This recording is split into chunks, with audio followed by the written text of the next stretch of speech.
Welcome to the Predictive Playbook, the PGA Tour edition. We're going to talk about the Honda Classic with my super guest, I'll call him. This guy is hotter than hot right now with his PGA Tour bets and advice, and he is David Bearman, deputy editor of sports betting at ESPN and also the creator-producer of that awesome show that appears 6 days a week on ESPN at 6 o'clock Eastern called The Daily Wager.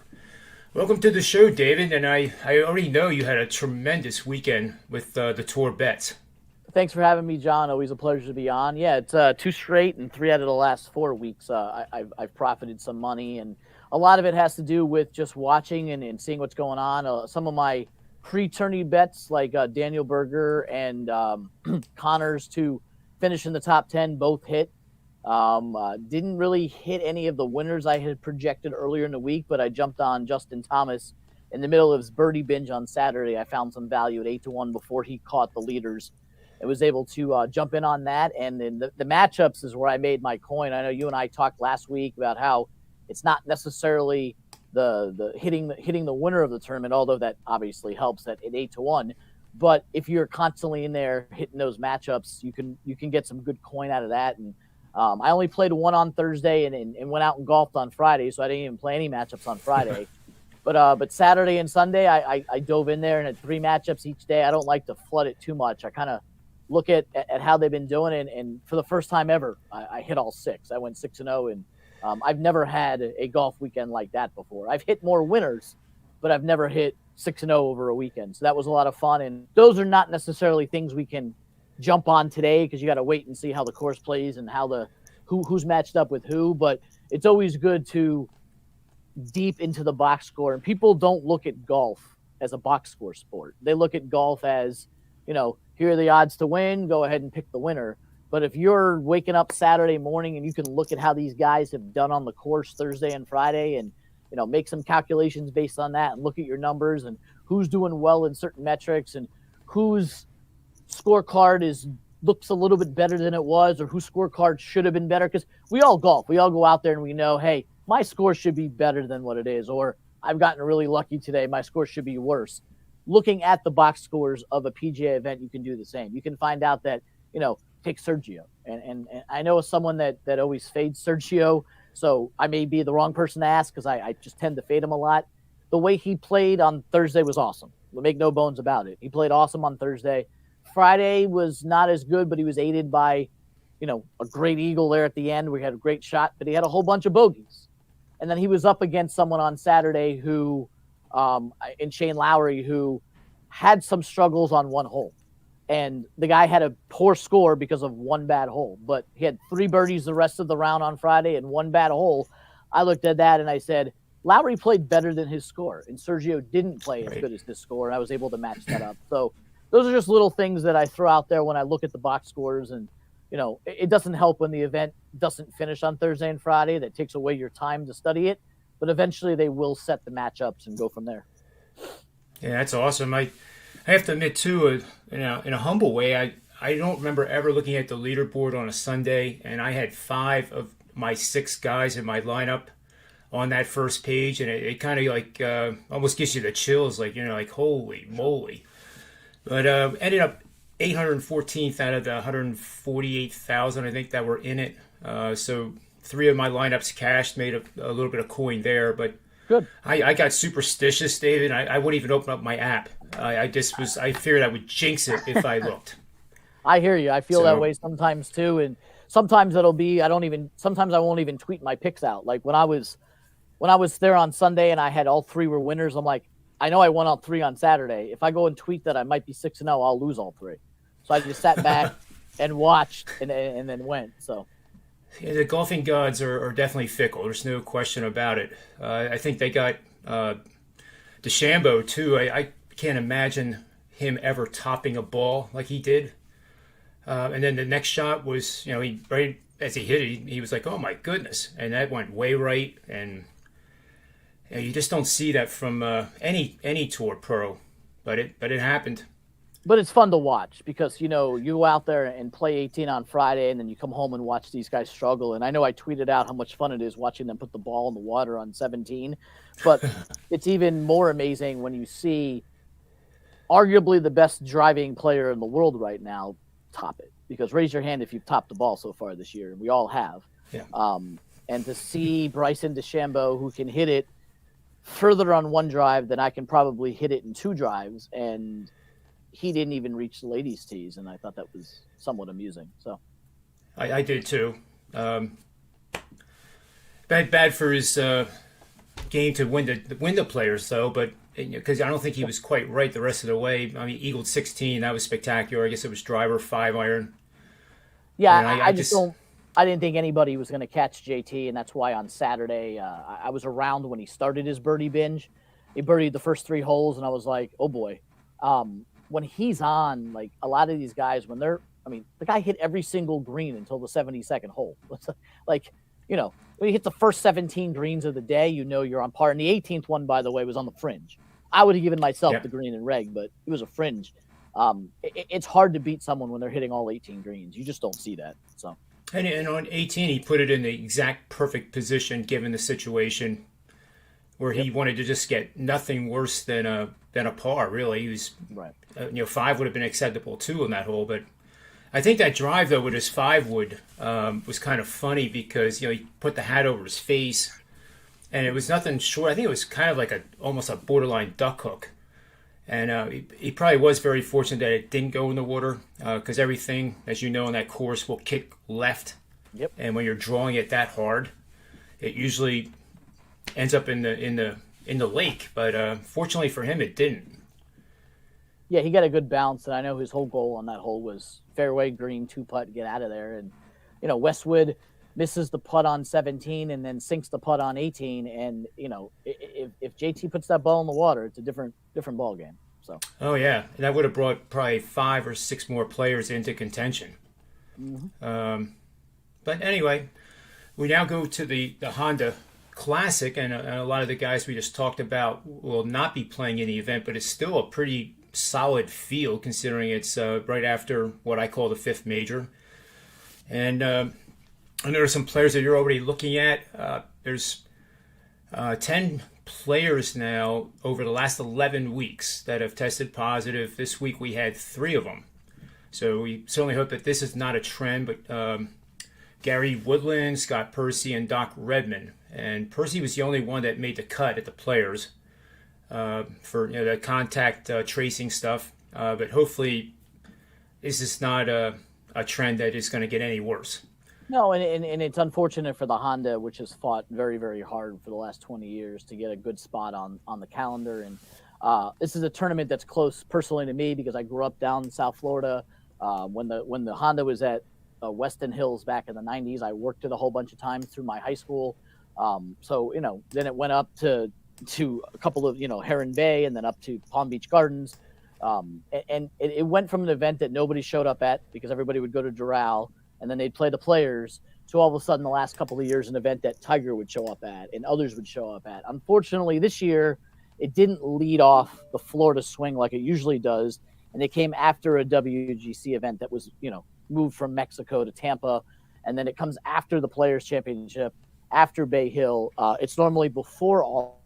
Now people are looking to take a week off before they head out to Austin for the match play. So it doesn't have the world's greatest. You mentioned the COVID stuff that's going on, and it's unfortunate, but it's a great course. It's hard. It's one of the top 10 hardest courses on tour every single year. The Bear Trap, 15, 16, 17, 18, nothing is harder than that. If the wind's blowing or the weather's bad, it becomes even harder than that. So you really need to get guys who are ball strikers. I know we repeat that phrase over and over and over again, but you can get away with bombing the ball out there on some courses and get to your advantage like DeChambeau has done the last couple of weeks. This is not a long course. It's measuring 71, 7,200.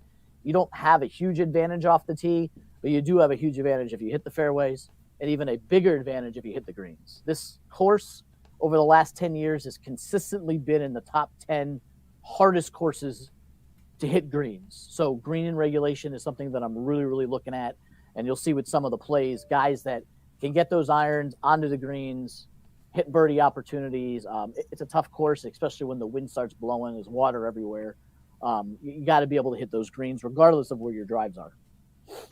If I remember, it's pretty close to the ocean too. Like like sawgrass is. So it plays at sea level. The ball doesn't go as far, and Hmm. the air is thicker because it's more moist. And Hmm. it 200 is short by PGA Tour standards, but that on given day, any given day can feel like 74, 7,500, I guess. Right. So with the ball strikers this week, I got to imagine Daniel Berger, who's the favorite, is probably on your list. Yeah, Berger is on my list, and I'm not one that likes to take the favorite all the time, but this is a different type of favorite because it's 11-1, 12-1. Normally, you see guys in the 7 or 8 range, so I think 11, you're getting a little value there. And this is a guy who, even at a tournament that he had not previously played well at, which was TPC Sawgrass, he was still able to go out there and shoot a 65 on Sunday and put himself in contention and finish T10 and pay us off at 4-1 as one of the picks that I had given out on the show a week ago. So he's what I call my rinse and repeat guy. I'm going to go right back to the well. Played well at a course he had never played previously well at. And if you're really adding him up at home, which I know we all do, in his last 21 PGA Tour events, he has 11 top 10s. 11 out of 21 in the top 10, which pays you 3 to 4 to 1 on your money. You and I talked about how you can win those money in the matchups and the top 10s, not necessarily the winner. But here's a guy, you're not going to get 4 to 1 this week. You're going to get more on the 2 to 1 range. You can get him in the top 5 at close to 3 to 1. He played well last week. He won at Pebble a month ago. He's a guy where if you look at the field, it's not the strongest field in the world. I think Berger can go out there and win this event. He's a great ball striker. He stays out of trouble. He plays this course well, and he's playing well overall. And all the guy does is get, top 10s every single week. So why not take him again? Yeah, he's definitely a time to take a favorite for sure. I usually lean away from the favorite like you described, but in this particular event, where he really is the premier golfer in the starting field for sure. Mm-hmm. And all his current stats that I'm looking at right now, especially the recency, Mm-hmm. are top notch. I mean, clearly one of the top 10 golfers, if not top 5, in a lot of these different categories. Yeah. He's a justifiable favorite who plays well down there. He's from down there, so it's almost like a home game for him. He's from the area, so he's comfortable with the area. He's played the course before, and he's good. He's probably the best one in the field. I'll throw another name out there, a little bit of longer odds, not necessarily a household name in golf, but Russell Henley, 28-1 to win, 350 top 10. He's a guy who won here before in 2014. And he has the stats to back up taking a flyer on him. 3 additional top 20s at this course outside of the win, including T8 last year and T20 the year before. I mentioned before hitting greens. The guy is 14th on tour in greens and regulation, which you have to be good at. Last year's winner in IM finished second in greens and regulation. When Henley won this a few years ago, he was tops in the field in greens and regulation. Same thing for Adam Scott, who we'll get to in a minute. He isn't as hot as he was in October when he started the season with back-to-back top 5s, playing okay, but with back-to-back top 5s beginning of the year, I think he can contend in this event. He's 6th in scrambling, 6th in shots gained approach, all to me important stats for getting on that green. And if you miss the green, being able to scramble, and he's 6th in scrambling. So I like Russell Henley, and I think you're getting some decent odds on him. Well, you mentioned the rinse and repeat. I'm wondering if that applies to Adam Scott and Lee Westwood maybe this week. Yeah, it definitely applies for me to Adam Scott. I know you're not going to get 55-1 on him like you did last week. He disappointed me a little bit with the T48 finish, although I don't think he played horrible. I just don't think he could put it all together. And we talked on this show how Scott was a guy who didn't come back right away after the COVID break, and he's only had now 11 events under his belt. I think surviving Sawgrass, playing very well on the 17th hole. He hit it within 3 feet 3 times before dunking it on Sunday when he was already out of contention. But here's a guy, and I mentioned it right here on this show, loves to play in Florida. 3 wins on tour in the last 15 years, matches Rory McIlroy, Tiger Woods, and a few others in terms of wins in Florida. His shots gained in the state of Florida over the last 50 rounds, tops on tour and tee to green. And in this particular course, Adam Scott, if you go back the last 20 rounds here, he's in the top 15 in all shots gained metrics. So I think with Scott really liking to play this course, having won it before, having good metrics, and having another event under his belt, an event at Sawgrass where he survived it, with this field the way it's set up, I think Adam Scott is one of the best golfers in the field. And because of his lack of playing, you're still getting 30-1 and 3.5-1 on your money for another top 10. We lost on him last week. I'm all about full transparency here. I gave him out. He didn't win, but I'm going right back to the well this week and hoping that Adam Scott steps up his game and wins at a place he's won before. Yeah, he was my sixth guy in my DraftKings lineup. Obviously, the one that didn't appear on the leaderboard there on Sunday. But he did finish 1 under for the tournament. It certainly could have been a lot worse. Yep. He is 38th on tour in shots gained putting, which I think should be a pretty big factor for the Honda Classic. It keeps me off of guys like Luke List, for example, who are a good ball striker, but struggle mightily sometimes with the putter. I had Sergio, speaking of putting, in the players lineup last week, and I couldn't have been happier the first round because I thought if there was a guy that was not going to make the cut, it arguably would have been him. And for him to lead the first round, that was pretty incredible, actually. Now, any other golfers on your radar? Yeah, there's one guy, and this is more of a play based on anybody who plays the stock market and stuff knows the whole buy low philosophy. Byung Yanan, who missed the cut last week, shooting, what did he shoot? About an 83 and I believe 83.79 for Thursday, Friday. There's also a guy who got an 11 on the par 3 17th. PGA Tour went out there and showed the video and said, hey, tag somebody who you know can shoot an 11 on this hole, and he tagged himself. And I thought that was great. A lot of respect for him, making fun of himself. I think it's a good bounce-back opportunity. Too many people look at last week's score and write people off. Yeah, 83.79, that's awful. He also got an 11 on one hole. Who hasn't done that? So if you look at how he plays this course, he finished T4 last year, and that's after a 76 on Sunday. He, at this particular course, PGA National, 6th in shots gained, 3rd tee to green, 5th in ball striking, 7th in approach. All metrics I'm looking at, again, to get the ball on the green. Has a good iron game. The results this year haven't been great for On. I'm not going to kid you. He did finish T8 at a strong field at the Farmers in Torrey Pines in January. But you're looking at a guy, just like Adam Scott, 55-1 last week for Scott. You can get On at 55-1 this week in a lesser field, buy low scenario, someone who made fun of himself, so he can deprecate with the rest of us, be able to make fun of himself, bounce back. I'm rooting for him this week. I hope you're rooting for him. I think you can get good value on it.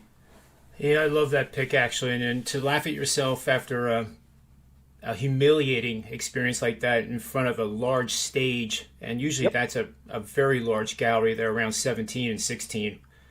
And it is pretty cool, actually. A lot of guys would... you'd probably see some club throwing, club breaking, but he took it in stride. He did, and I like the fact that he did that. And nothing against anybody else who might have struggled on that hole and not stuck around. But I like him overall, and this is, of course, he plays well, and he's the type of golfer I'm going to want this week. And he may not win at 55-1, but I feel pretty confident he can cash some money in a top 20 for me. Yeah, that's another great point. He did not withdraw. I hate that when I see that because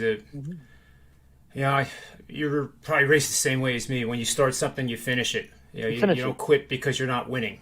And as for the other name that you brought up, you talk about rinse and repeat, Lee Westwood, you brought him up there. I do like Lee, and Lee plays well in Florida, as you've seen the last 2 weeks. I just worry about the whole just missed 2 straight weeks. Is he going to bring it for a third week? If you're in on the guys playing hot, ride him.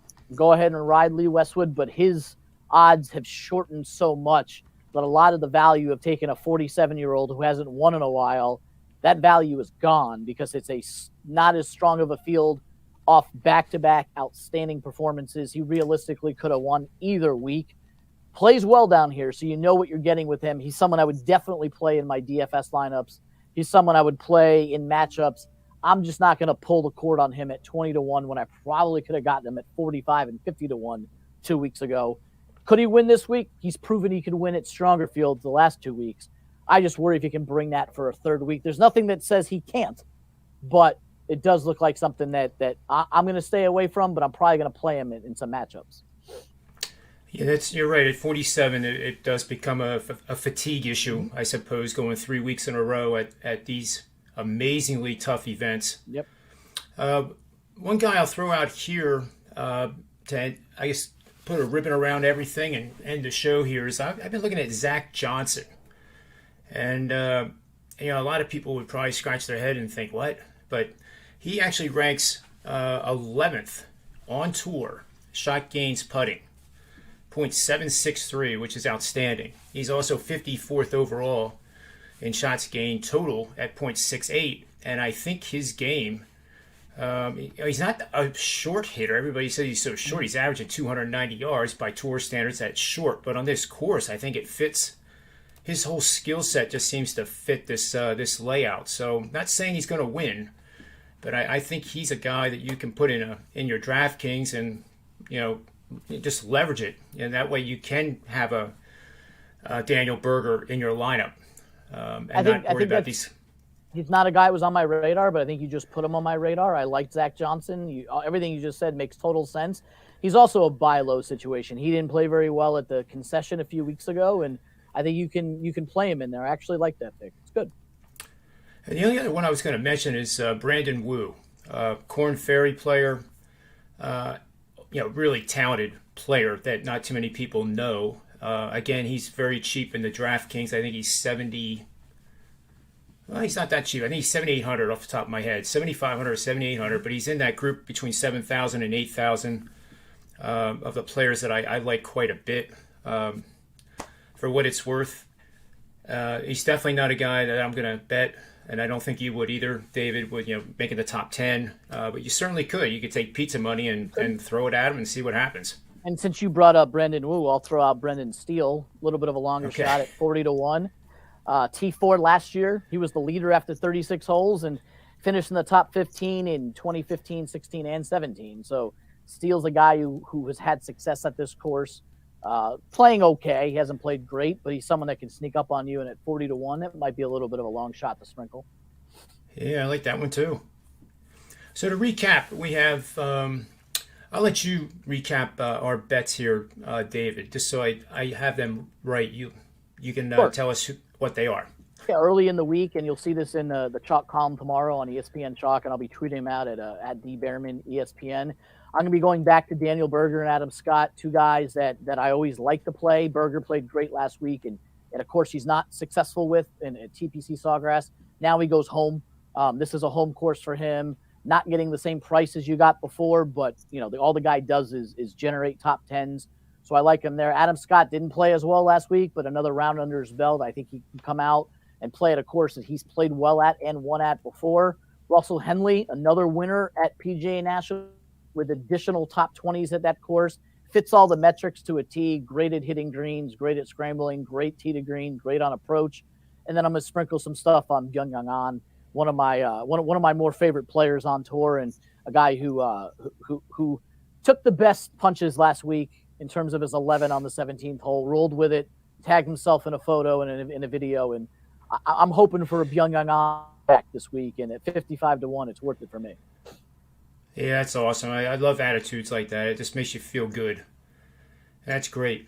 So I guess that'll conclude today's show for the PGA. We're going to try to do retweets and maybe new tweets with possible bets as time permits as we get closer to the weekend. But of course, March Madness is here, and that's going to be just an awesome tournament. Before we go, do you have who's your final two, if you know already? I don't, because I haven't done my bracket yet. Been involved with a whole lot of other stuff. But if off the top of my head, teams that I've watched this year, I'd be remiss if I didn't put Gonzaga in the final. They're as good as it gets. Do I think they're going to finish the undefeated season? Probably not, but they are the best team in the country. I like Michigan more than I like Baylor. I just think Michigan is top to bottom, one of the more complete teams. I got to jump into the bracket to see, but wouldn't be surprised to see Iowa make a run. Let's see who else is out there. Florida State, very strong team. As much as it pains me to say it, Florida State's a Final Four type team. So I got to take a look at the bracket more in depth before we chat later in the week, because I honestly, other than the craziness of Sunday night and getting all the lines out there, I couldn't tell you who's in what region, other than Florida is a 1-point favorite over Virginia Tech, and I wouldn't tout that one at all. So. Yeah, that's a tough matchup for Florida. And by the way, David is a alum of the Florida Gators, and that's why there was a little bit of negative sentiment towards those Seminoles. Hey, they're a good squad, But though. Good squad.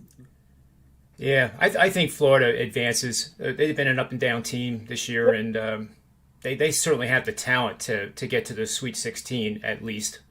So I'm trying to give you some inspiration there with your Gators that they'll get it done. If they beat But Virginia anyway, Tech, we'll be talking. if I was We'll if be they beat talk, Virginia Tech, they got Ohio State next. I'm not as optimistic as you, but I do appreciate it. well, yeah, it's a tough matchup, but Ohio State is probably the team that you want to face if you have to face a Big Ten team right now. Sure.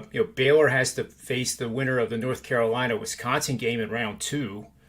I thought that was a little unfair. Right. Loyola Chicago again, a great team, but they seem to have gotten the bad break of having to play Illinois in the second round. So I mean, it happens. But I think that Right. the committee did an excellent job at who is in the tournament, and probably a lot better than years past. So it's all good. I would agree with that. So we'll end it here, but we're going to be back on either tomorrow or Thursday, I believe, with David to talk about the NCAA tournament, which I can't wait for that either. And for today, the PGA show will end it here. So for the Predictive Playbook, I am John Ryan, and may all the wins be yours.